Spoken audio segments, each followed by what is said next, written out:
In my last video, I had a raging fire going in here, and what happened was I had a couple of these cans. These are new ones, by the way. I replaced them. The other ones had a lot of carbon all over them, and I just didn't want to handle them. So I got new ones. So these are bush baked bean. These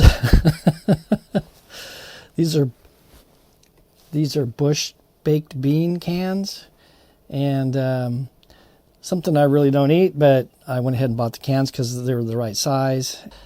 This will fit through the door. I can get it through the door here, these cans. And I like them because they're lower and bigger diameter than like I was using a cranberry sauce can originally. So originally I started off with kerosene, and it worked really good.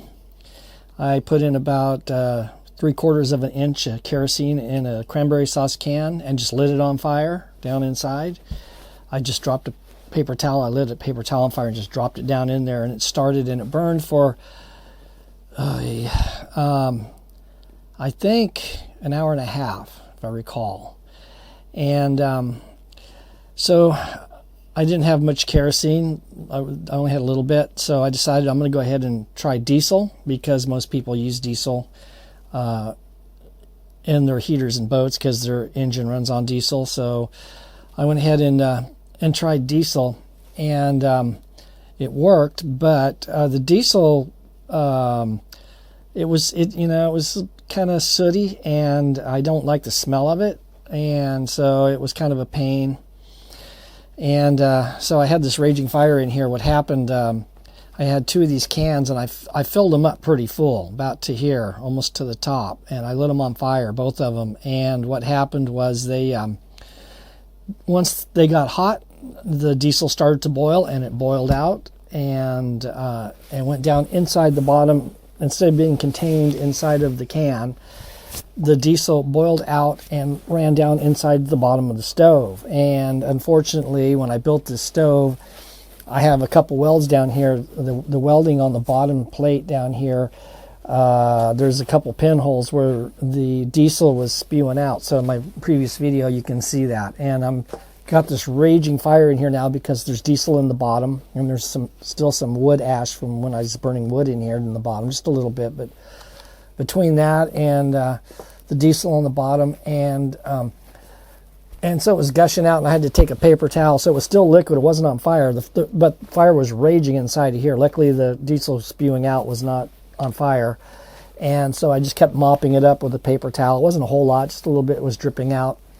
And I had to keep it burning because if I shut it down, which I can shut it down by turning off this air input here, and that can control the flame here. And then I also have this damper up here. So between these two things here, this also cuts the air off going up through the smokestack. I had to keep it burning so I could burn up the the diesel that was in the bottom of the stove, the liquid, because if I shut it down, then it would just keep spewing out, and it'd spew out until it all ran out, and I wasn't going to sit here for hours waiting for it to run out, so I keep mopping it up, and I didn't want it to get all over my boat. So now I'm thinking about something different. I was thinking about biofuel, and I can make my own real easy. Get it at any restaurant. They have cooking oil that they just get rid of, and it goes to the recyclers. And I could get that maybe for free. I haven't tried. I talked to this one Chinese restaurant, and the girl said that they send it to the recyclers, but I didn't. I asked if I could buy some, but I don't think she really could understand what I was saying. But anyway, you can get it at any restaurant pretty much. Especially if they deep fry stuff. So I thought, well, I'm going to try something different here. I'm going to go with some Crisco, and it's vegetable shortening, so it's 100% all vegetable. And so the problem that I have is that I put these cans in there, and now I got to fill them up with liquid, and I got a small fuel can that I use just for that. And I can pour liquid in here, but it is so hard to see in here. I have to hold a flashlight and try to look in there and pour fuel at the same time, and it's hard to tell how full the cans are.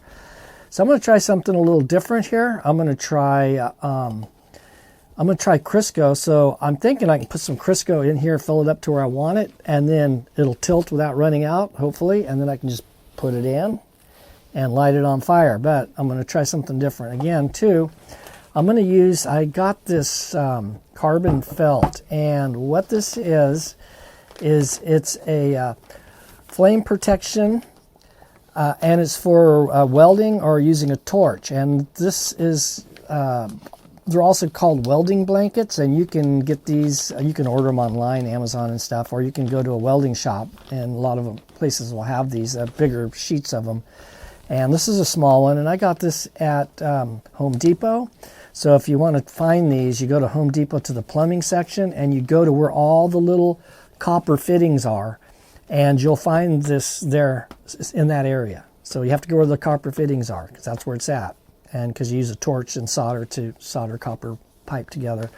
So, all right, let's open this up.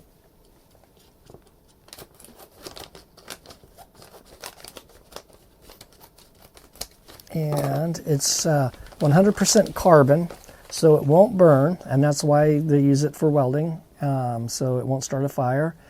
And it's got this real fancy security device on here. It looks like it's stainless steel wire. It's all right. I'm going to cut these grommets off, these brass grommets. I don't need these. So what I'm going to do, this stuff will not burn, but it works as a wick. So I'm going to go ahead and try to wrap some of this around. Let's see how much I got and how will it fit in here. This looks like it's going to be just about right. So yeah, so I'm going to just put it in like this. Probably go the other way. It's a little bit short, and then cut it off so some of this is sticking up. So this is going to work like a wick.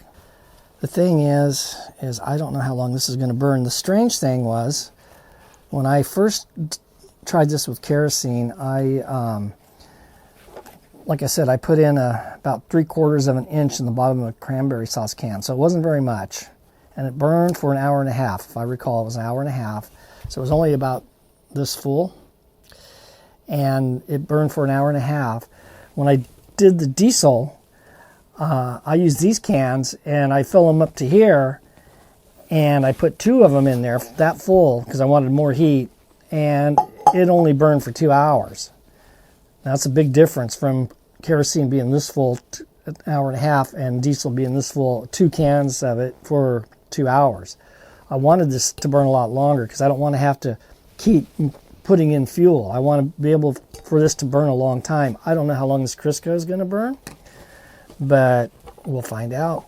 I think I paid like $18 for one of these. It's pretty expensive, but you can buy great big sheets of this at a welding place or on Amazon or eBay that would be a lot more economical than buying these little sheets. But I just wanted a little to try out because I didn't want to go ahead and buy the big bunch of it. But I am going to install a 5,000 watt power inverter in my cabinet over here, and it's in a relatively small cabinet. And those power inverters get hot, especially 5,000 watts. It's pretty big. And it's got 2 cooling fans on it, and the problem with power inverters is they can be a fire hazard. So I was trying to figure out how am I going to fireproof that inside that cabinet, because I really don't have. I only have like 2 places I can put that power inverter, and inside that little cabinet would be the best bet. And so I got to have good ventilation, but I want fire protection in there. I don't want that power inverter just attached to the wall in there and no fire protection around it. So what I'm going to do is I'm going to get a big one of these welding blankets and line the entire inside of the cabinet, and then I'll install the power inverter on top of this carbon felt. And so if there's a fire, hopefully it'll keep it contained in there. So okay, so I got the Crisco and I'm opening it up, and I don't think it's going to run out. Now, Crisco, what'll happen is when it gets hot, it's going to liquefy and turn to liquid, and but it won't spill out. So yeah, I can put this in the can, and I can put the cans in here tilt them sideways to get them through the door without the stuff spilling out. So now I think I'll just go ahead and put this in the can. And then I have a spoon, and I'm just going to spoon this in there. Now what I could do, if I wanted this totally round, is I could get some wire and wire it, get some Monel wire or some stainless steel wire, and just put a piece of wire around it. Probably could even use a twist tie and the paper on it or whatever would just burn off. Probably work fine, but I don't think it's going to matter. And matter of fact, I'm going to leave this kind of open so I can spoon this Crisco in there. This is going to be fun, I think. I hope. And I hope it ain't too big of a mess. Okay, how thick is this? It's not bad. So I'm just going to start spooning it in. I'm going to need something to... I guess I can just use my finger. Ugh. Just spoon it down in there, and then I can smash it down in there when I get it in there. So let's move this back here.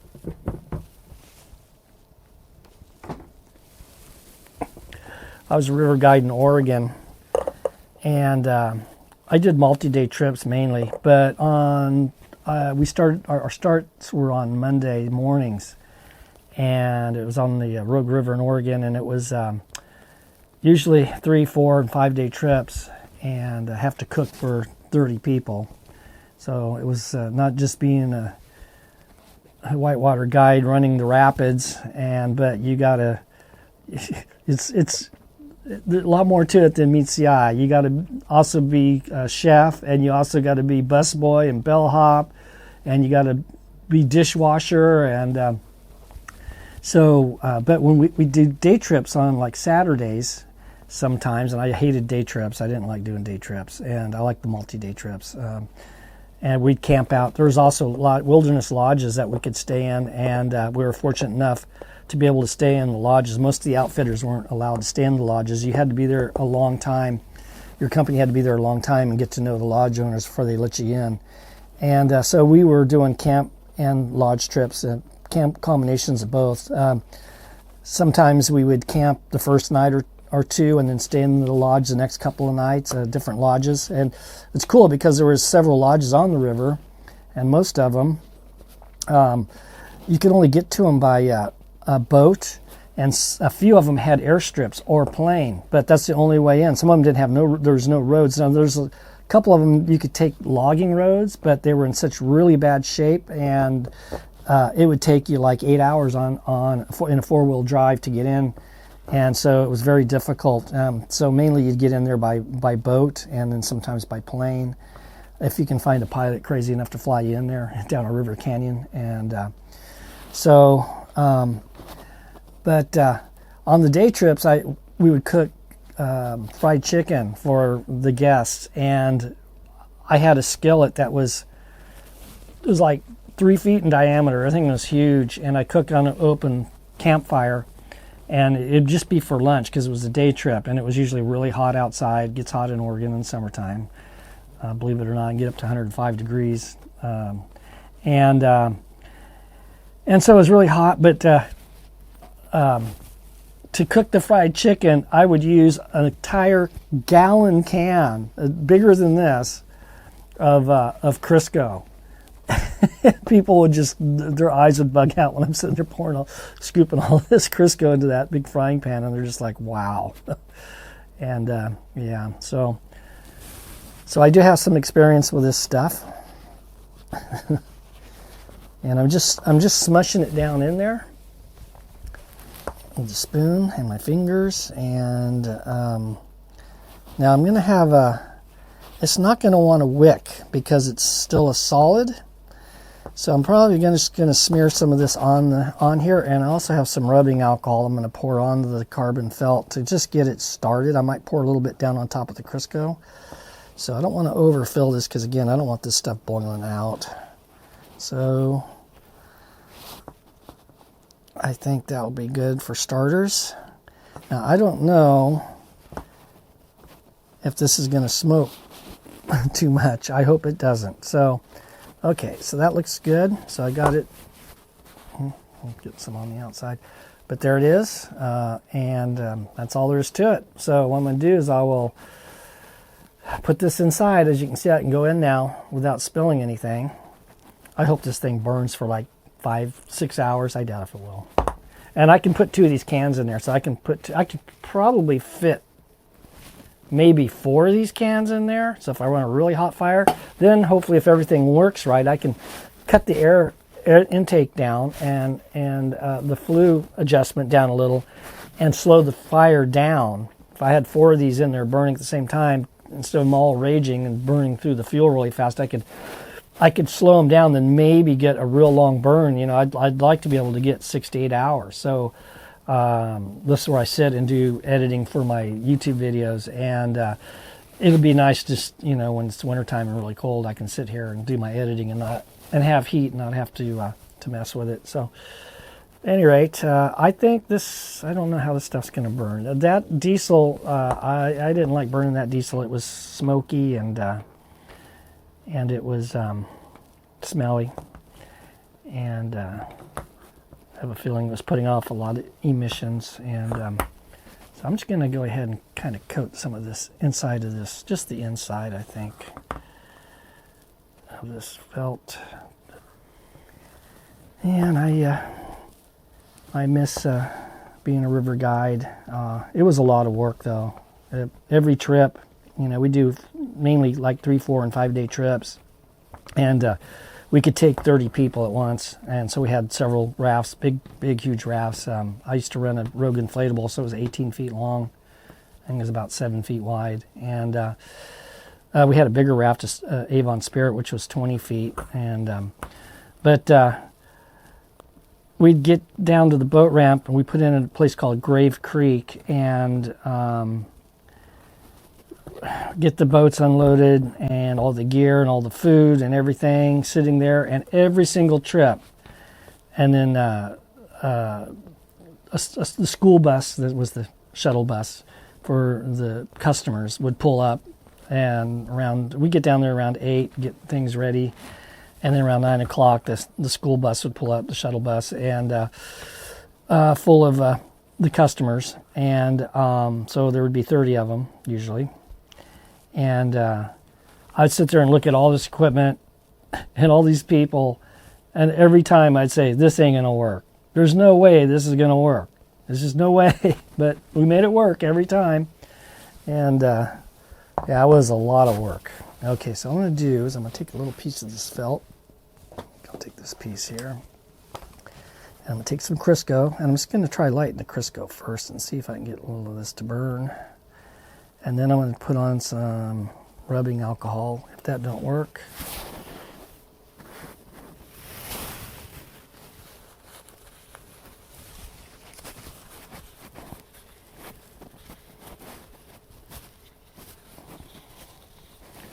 so that's 1 can, and I can get several cans. I can fill up several of these cans with this amount here.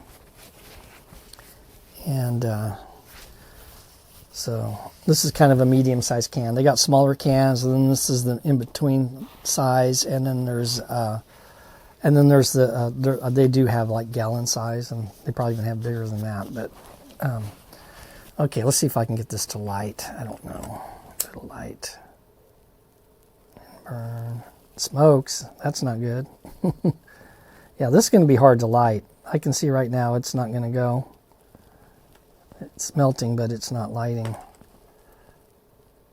So, smoking. All right, so I'm going to put a little bit more on here. I'm going to try some alcohol. I may have to use some diesel. I don't have any kerosene. I used it all up. I'd rather use kerosene, but I might have to just pour a little diesel in on top to get it going. Once it heats up, it should burn. We'll see. I don't know. Okay, do this again. This time I'm going to pour a little bit of, carefully.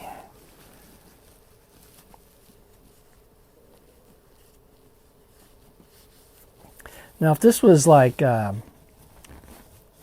using cooking oil, then it would wick up into this. But because this Crisco is a solid at room temperature, it's not going to wick at all. So it's going to have to get hot. And that might be the the stumbling block to this attempt. So let's pour a little bit of rubbing alcohol on here. And I don't know what percentage this is, 70%. So this isn't real flammable. It's only 70%. Usually I like to get like 97%, but let me see if this will. Oh yeah, it's absorbing right into the, yeah, it's going right in. Okay, I'm not gonna put too much on because I don't want to rip roaring fire in my hands here. Get this alcohol out of the way, so in case I get a flare up here. It should still be kind of hard to get it going.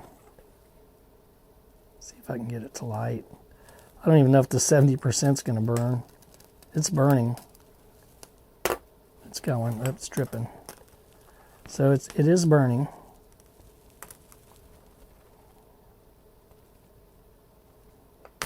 Whoa, it's splattering too. So it's like a, I have to be careful with my eyes. This is like a you know, when you have a hot skillet with oil in it, and you put some water in it and it starts to splatter. Yeah, you're gonna have to be careful. But look, it looks like it's going, and I think it's burning more than just the. Ooh, be careful! I don't want this stuff splattering in my eyeballs. So yeah, I'm thinking that yeah, all I need to do is just drench this with some alcohol. And it looks like, yeah, I can see the Crisco actually melting, and it's going downward, and it's still, I don't know if you can see it, but it's still, it's literally melting the Crisco. Crisco's going down and it's burning. So it is burning. So this should work. This really should work. And so I hope it burns slow but hot. It's fire resistant material, pretty much fireproof. It's 100%. It's 100% carbon. So technically, it really won't burn, or it should at least last a long time. So what I'm going to do now is I'm going to go ahead and I'm going to pour some alcohol on this wick, and then I'm going to set it in here and light it on fire. One of my previous videos, my first one, when I used kerosene, I put some magnets down inside the can. And because it's an iron stove, and inside I wanted it to stick to the bottom of the can, because the sailboats, they heel over when you're sailing, depending on what tack you're on. And then, of course, the ocean waves and stuff. So I didn't want the can sliding around in here. If I'm out sailing around, I want to light this. And I put these neodymium magnets in here. I put 3 of them in. And these things are really strong. I mean, once you put... I got a big stack of them, several, and I can barely pull them apart. Matter of fact, you stick them on the stove, you can barely pull them off the stove. And after I burned that 3/4 inch amount of kerosene with these magnets inside the stove, it was holding the can down really good. When that fuel all burned up, I took the can out, and the magnets were totally worthless. They didn't stick to anything. They wouldn't even stick to each other. The magnetism just totally was gone. And so these are neodymium magnets, and these are like some of the strongest magnets in the world. I think rare earth are a lot stronger, but they're damn close. And so I was really baffled about that, because they use these things in electric motors and wind generators and generators, and they get hot. And so I'm thinking, well, what caused this to lose the magnetism? Was it the heat, or was it the kerosene, or both? So I did an experiment, and I put this magnet up on top of the stove when I've been burning the diesel in here, and I burned the diesel in here maybe 3 or 4 times tests. And so for, you know, a few hours, several hours actually, and no kerosene on this, just heat, because I had it stuck to the top, and it still sticks barely. So it lost a lot of its magnetism just from the heat. So the heat definitely destroys the magnetism in it. But I think the kerosene also has something to do with it too. So, all right, I just have that sitting up there to see what, you know, how that works out. So, okay, so I'm going to go ahead and pour in some. I'm going to be real careful. I don't want to spill any of this. So I'm going to pour some of this in. I'm just going to go on the inside maybe a little.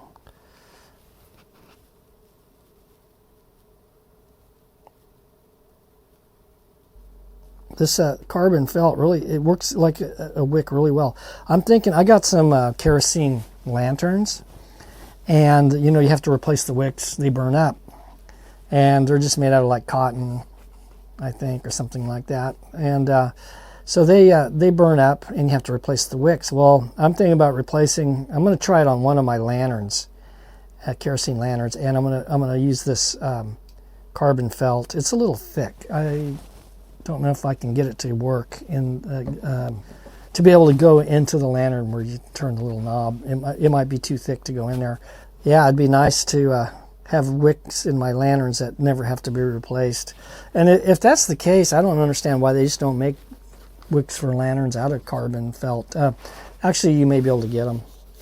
They may exist. It seemed to me like I saw something that kind of looked like that. So, okay, so now I got the Crisco, and I got the alcohol. When the alcohol went down here onto the Crisco soaked the alcohol up, so it's not runny.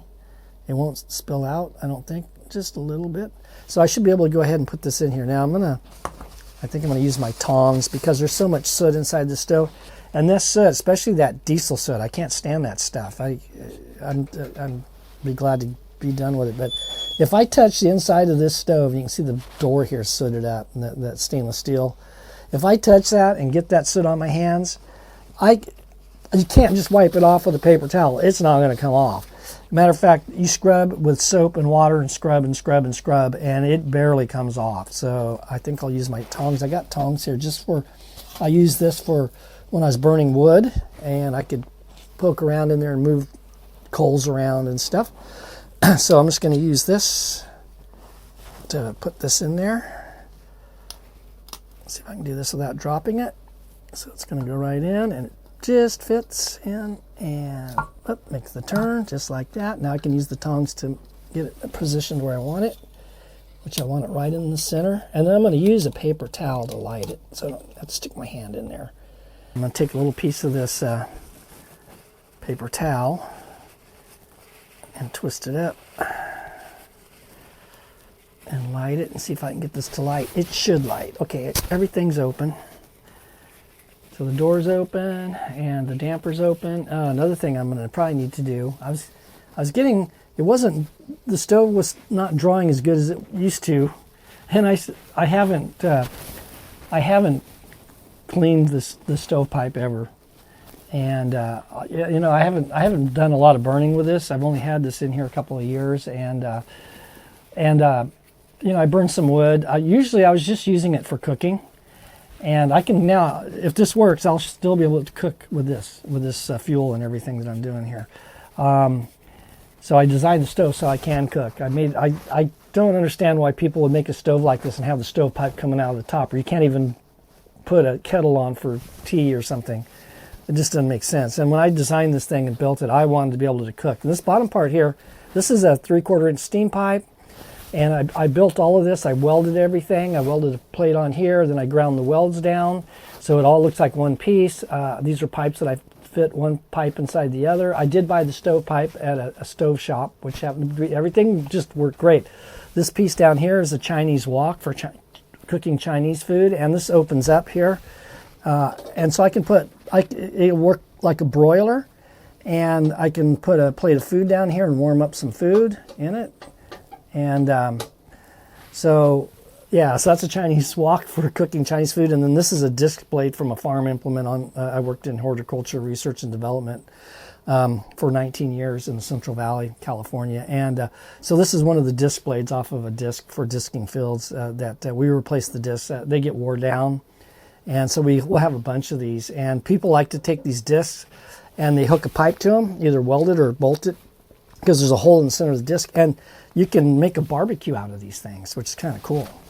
And so it's just kind of one of those kind of cupped shaped discs. So kind of looks like, I don't know, is that the Olympic torch thing that they take the torch and light at the Olympic Games? Something like that is what it looks like. So, okay, let's see what happens. Light this on fire. See if I can get this to light. with the alcohol if it didn't evaporate on me. It's going, I think. It's trying.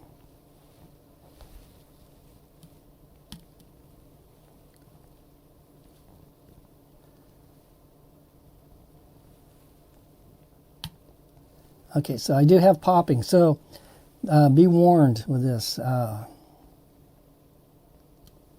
If it pops, it's splattering, and that was probably because of the alcohol. It is lighting. It's going. It's very slowly. It's going to take a while for it to get it to go. But yeah, anytime you're around fire and it's making that popping sound, you want to be careful because it can pop and get you in the eyeball. So, okay, let me just, I'm going to do this without getting my hands all dirty. Just take a piece of paper towel. I'm going to snuff this piece of paper towel out with another paper towel. It's kind of like fighting fire with fire. But make sure it's out good. And it's barely going.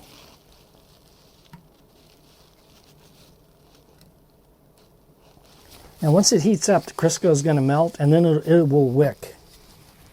So how's that looking? It's going. It's almost all the way around. It's just at the top though. So it'll take a little bit of time for this to get going. If it don't go out.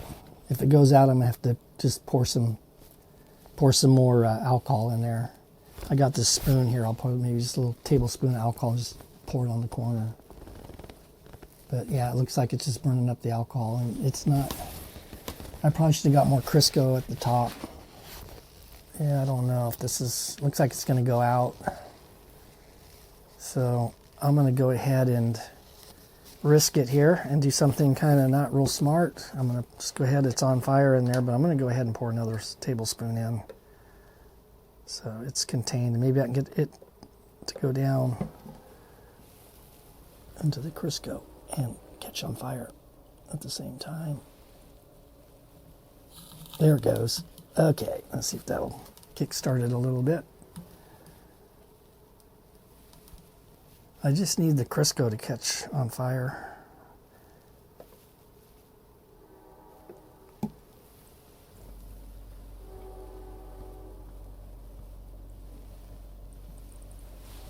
There we go. Pour it right down the bottom. Okay, now it's going. Now, hopefully it'll go.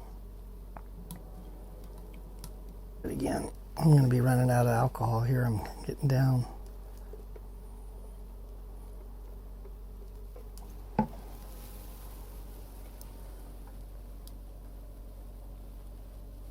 Put some on this side. I should have smeared more Crisco onto the wick because the alcohol would have got it to melt and maybe to start to burn. And it looks, I don't think it's going to go. I think it's going to go out. Looks like it to me. So I may just have to go ahead and do my idea of putting a paper towel soaked in this in there.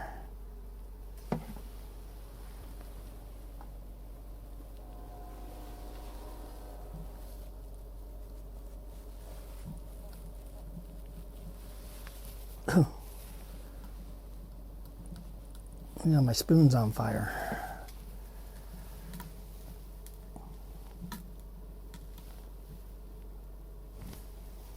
Let's see if I can get this other side to go too. Now I do have a propane torch. I could get it started with that, but I don't want to have to do that every time. Okay.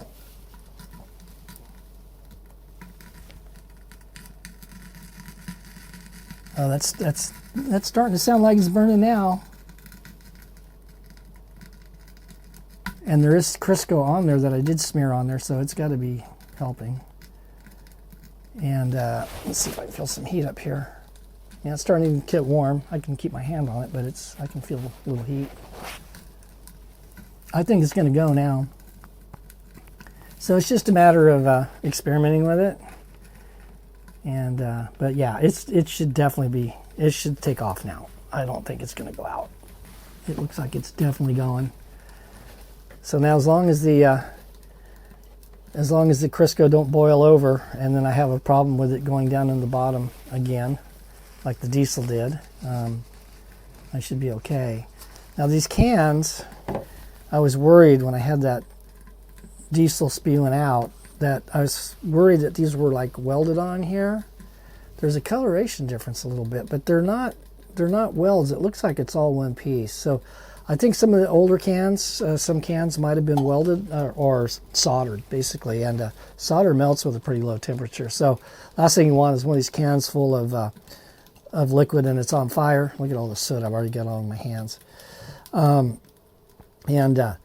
then the solder melt and then all the liquid pour out. Now, it wouldn't have been a problem if the welds were good, but I have two little spots down here on the welds that leak, and I didn't test it when I built this. I should have tested it. When I originally built it, I was thinking about burning wood, pellets, alcohol, diesel, kerosene, biofuel. I was thinking about being able to do all of that. Oh yeah, it's good. It's definitely going now. And so yeah, that's nice. That looks good. So but I didn't test it. I should have put water in it, at least water in it. Probably rubbing alcohol would have been a good thing because it's thinner than water. Just test to see if those welds were watertight. But I didn't do that. I mentioned in my other video, I built a water lift muffler out a pipe that was similar in size, and it was I installed a diesel engine in my other boat. I had another sailboat in Santa Cruz that I installed an engine, and then I sailed it up the coast to San Francisco Bay, and I made my own water lift muffler. So it's kind of like a hookah. It has a pipe that goes all the way down into the bottom, and then there's another pipe. So there's two pipes and another pipe at the top. So, but the other pipe doesn't go down inside. And so how it works is that the exhaust comes out of the engine, goes into the long pipe, goes down to the bottom, and you inject water in on a boat to cool it because you don't have a radiator. You can't use a radiator because it puts too much heat inside the boat, like your car radiator. So you have to use, the common way to do it is using what's called a water lift muffler. So I built my own. And when luckily I tested it before I welded the top on. And I put water in it after I welded it. And I welded it inside and out. And the welding rods that I was using at the research farm, they were given to me, and they were old and they were contaminated by moisture. So they would splatter and pop, and I couldn't get a good weld on with some of the sticks that I was using. It's just like I was talking about with welding rods. If they get contaminated with moisture, they'll splatter just like a skillet with hot oil in it, and you pour water in it, it starts to splatter all over. The welding rods will do the same thing, and you can't get a good weld when they do that. And so it's putting off heat. Yeah, this is definitely working good, and that carbon felt shouldn't melt. But I put water in that water lift muffler before I welded the top on, and I had some leaks on the bottom, and so I had to go back and re-weld some of the spots to make sure it was watertight. The hard part was the top part, because I couldn't test. Well, actually I could put water in. I don't know if I did that, but I couldn't weld the inside of the top, and I put the top as the last piece on, so I could only weld around the outside. But that also has to be airtight, because you got exhaust from diesel engine exhaust going into the water lift muffler, and you don't want any exhaust leaks. So anyway, I did it. I pulled it off, and it worked great once I got it all done. But this thing, I didn't test it with water, which I wished I would have. And I would have found these leaks, and then I could have re-welded them. And then I could have just put Crisco on the bottom of the stove without the can and light it on fire, and it would be hot as hell, and it'd burn for a lot longer time. I'm sure most of the Crisco has liquefied now, and so I don't know how long it's going to last. And this stuff's kind of expensive, so it's not going to be real cost effective. So if I make my own biofuel, it'll be really, really cheap. The cheapest fuel I can put in here. And you can see my hands are now all black, and I barely even touched the damn thing. I'm going to have to kind of figure out how I'm going to clean at least this entrance here, so when I put my hands in here, I don't get this all over me or just wear gloves. But yeah, it's definitely working, and I feel the heat already. It feels great. And it's dark outside, so I can't take the camera out really unless I take a light out there to see the smoke, but I can go out and look visually and see if I see any smoke coming out. Okay, we got smoke coming out. What's going on here? I got smoke coming out of the door. So my pipe, my stovepipe must be a little clogged up. I'm gonna have to clean that out. And I'm getting some little black smoke outside. It's not real bad, but it's definitely noticeable. And this thing is spewing and popping really bad. I don't understand why it's doing that. So I'm going to close this door. And I got a wire mesh in here. It's like a spark arrestor that I put in here for when I'm burning wood, because, you know, when you burn wood, it pops a lot. So, yeah, I probably don't want to get my face close to this, because something could pop out and hit me in the eye. I don't know why it's doing that. It's like moisture. So it's like moisture in the Crisco. I don't think it's the alcohol. I'm sure that is all burned off by now. So now if there's a problem with this, I can shut it down real quick. So all I got to do is just shut this vent off and close this damper down, and the fire will go out in a matter of a second or two. So it's totally safe. So I got to get like chimney sweep tools so I can sweep this flue out. And then I got this elbow here that's got to be cleaned. And there's probably creosote and stuff in here, because I did burn some wood in here.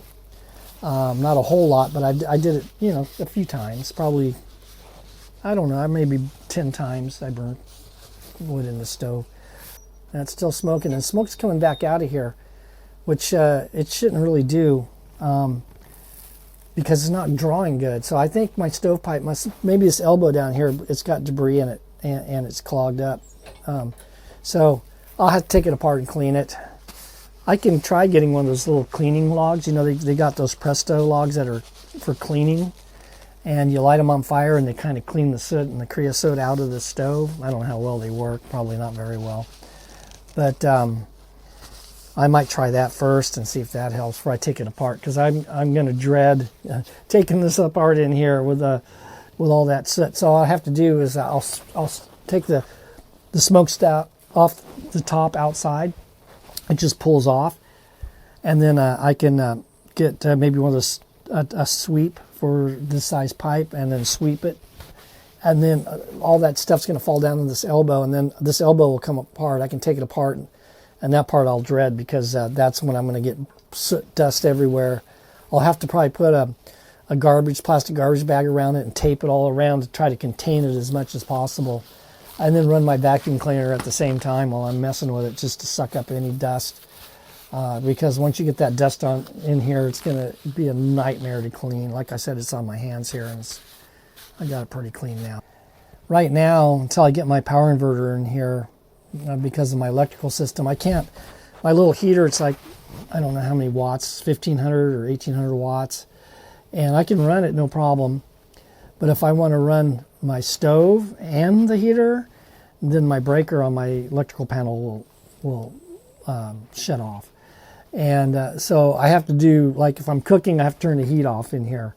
I don't have to worry about that with this. So once I get my power inverter hooked in, and I'm going to rewire everything, mainly the Galley will be rewired, and so I can go ahead and run all my appliances at the same time off my battery bank, which I built a lithium iron phosphate battery bank, and it's huge. It's 900 amp hours, and that equals out at 12 volts to be theoretically it should be about 11,500 watt hours of storage. But they're used cells that I bought because they're real expensive, and I got used ones, so they were cheaper.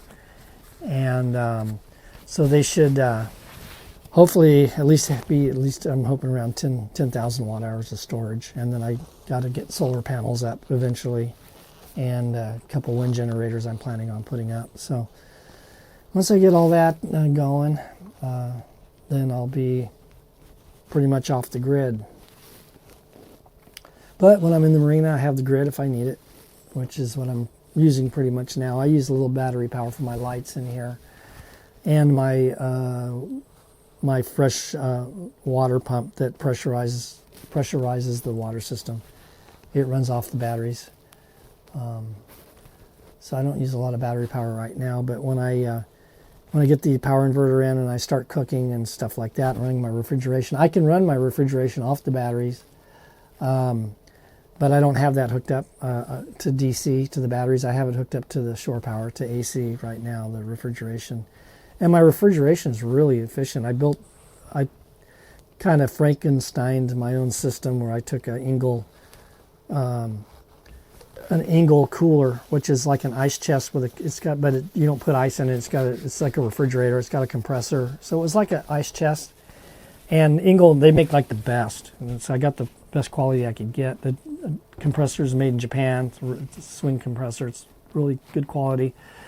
And I took the guts out and installed it in the ice box. This boat used to have an ice box where you put a block of ice in one compartment, and then the cold from the ice would go into the other compartment where you have the food, and it's separate. So when the ice melted, it didn't get your food wet. When the ice melts, it just drips down into the bilge in the bottom of the boat, and then you pump it out with a bilge pump, because boats always get water in them in the bilge.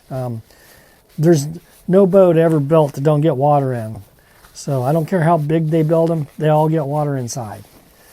So, and it has to be pumped out. So yeah, this is great. It's hot enough to burn my hand. I can't. Yeah, that pretty much kind of hurt. And so let's take a look inside and see how it looks. Now smoke's coming out. I don't like that, and it's black smoke. Sometimes I can get this to kind of equalize, but yeah, I get a little bit of smoke coming out. But the carbon felt is not burning at all, and it's just wicking, so it's working as a wick. And I want the wick to be kind of high up, so there'll be more flame for more heat. And I'm going to close this down because smoke's coming out, and I can't see down in there to see the fuel, to see the Crisco, how much is in there. So I don't know how long it's going to last. But I'm hoping that'll burn for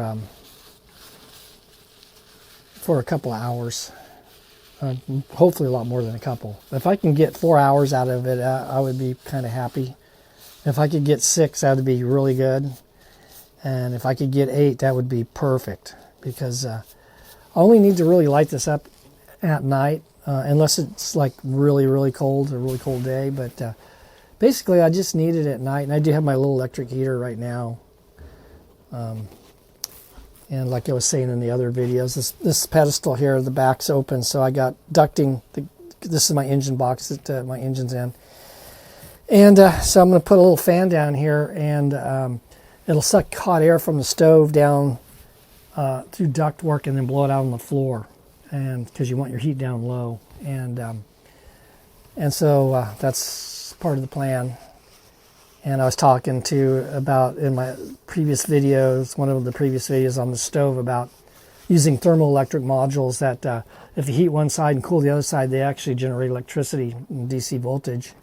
And you can wire a bunch of them together in parallel and series to get whatever voltage and how much current you want.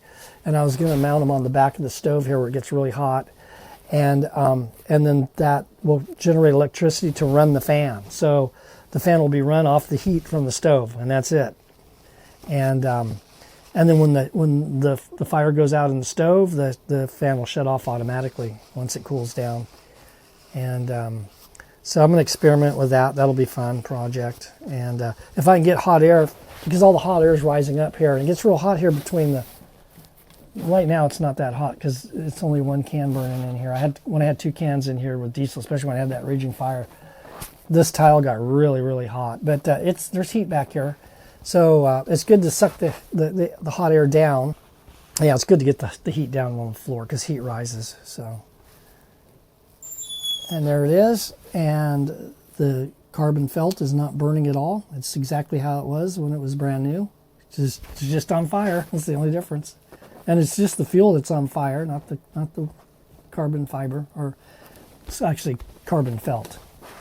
The carbon felt is not on fire, just the fuel that it's wicking up. So that's, there you go. It's a can of Crisco, and it's heating me up right now, heating this boat up. When I had the diesel fuel in here burning, and especially when I had that raging fire in here, the problem was I had so much fuel on fire and not enough air getting in here, so the air-fuel mixture was rich. And so when it's rich, it's not burning all the fuel, and so you'll get smoke. And so that's what was going on. Well, with all that smoke, there's going to be soot. And so the soot was building up inside here from that diesel. And maybe this will burn that soot off and it'll stop smoking. I'm hoping that'll be like when I burn wood in here. You can't, in the daytime, you cannot even tell I have a fire in here. There's absolutely no smoke outside. The only thing you can tell is the smokestack outside. You can see heat waves coming off, so it's infrared heat. And you can see the heat waves coming off of it, but you can't see any smoke, and that's what I'm shooting for. I may just eventually switch to biofuel, and so again, it'll be pretty cheap, almost free for me to use it compared to like diesel or kerosene, which is relatively expensive. And yeah, I can make my own biofuel. It's real simple. You just take used cooking oil and you pour some gelatin on top, and the gelatin will settle out all the food particles out of it, and then you add some paraffin to it so it burns better. So you put a little paraffin, liquid paraffin in it, and that's it. That's all you need to do to make biofuel. And if the restaurants give it away for free, all I have to pay for is the paraffin and the gelatin. And so that'd be really, really cheap, especially compared to like diesel. I was here in California. It's like right now, I don't know what I was paying for it, like around $5 a gallon here in the Bay Area. And it fluctuates, but and then kerosene is probably even more expensive than that, I'd imagine. I haven't bought any kerosene in ages, so I had some left over from a long time ago that I used up. But at any rate, yeah, so far so good. Now it's just a matter of time.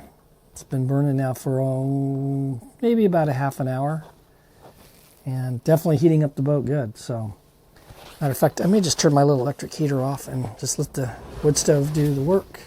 And I think I'll go ahead and cook dinner right now.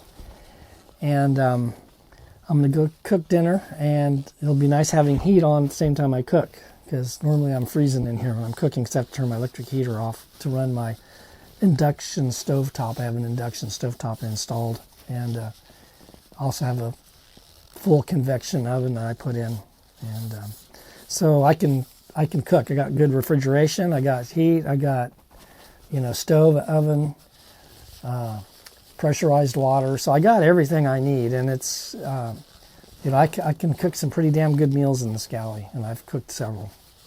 And so, yeah, it's kind of cool. Okay, the fire is out. It burned for roughly an hour and a half. The last half an hour, it wasn't a whole lot of flame or a whole lot of heat, but it burned for an hour and a half. So one can full of Crisco burns for an hour and a half. So it's totally out now, as you can see. And believe it or not, my felt, carbon felt wick, which is not supposed to burn, looks a little melted.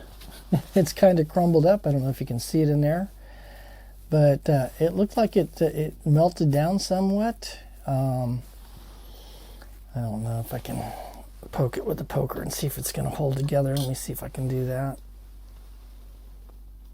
No, it's still intact. It's not crumbling or falling apart, but it did, and it might just been the heat that changed the shape of it, but it's not sticking up anymore. It was about here, about 3 inches above the top of the can. Now it's down to about here, and it's all kind of wrinkled in and wavy. And so what I may need to do is put another can. So when I put this carbon felt in the can here, make it shorter, just to the top of the can, like this piece would be about right. So only a little bit at the very top is sticking out.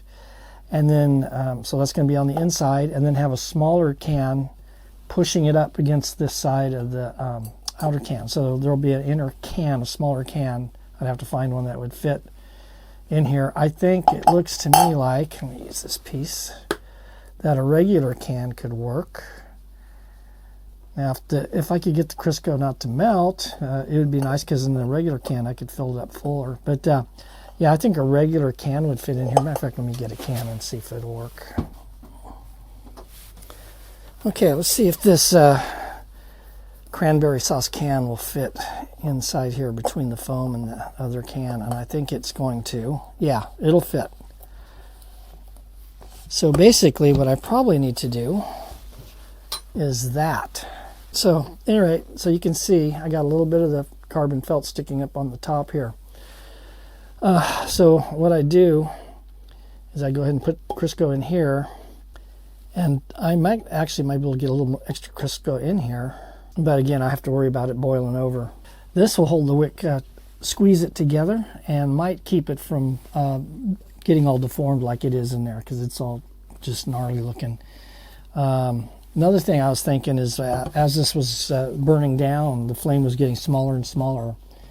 Before it went out completely, what I could do is take that Crisco oil, and because it's a solid, I could maybe roll it into a little ball-shaped structure of a Crisco, like this wooden handle here, knob, and maybe use my tongs and drop some of those in there, and add more fuel without having to take the can out or waiting for it to go completely out. So I can, and that wouldn't be too hard to do. It might be a little messy until I figured it out. Actually, I could probably just set, what I could do is I could put a little olive oil on here so this ain't sticky, and then take a ball of Crisco like this and put it in here, and then just reach in and drop it in.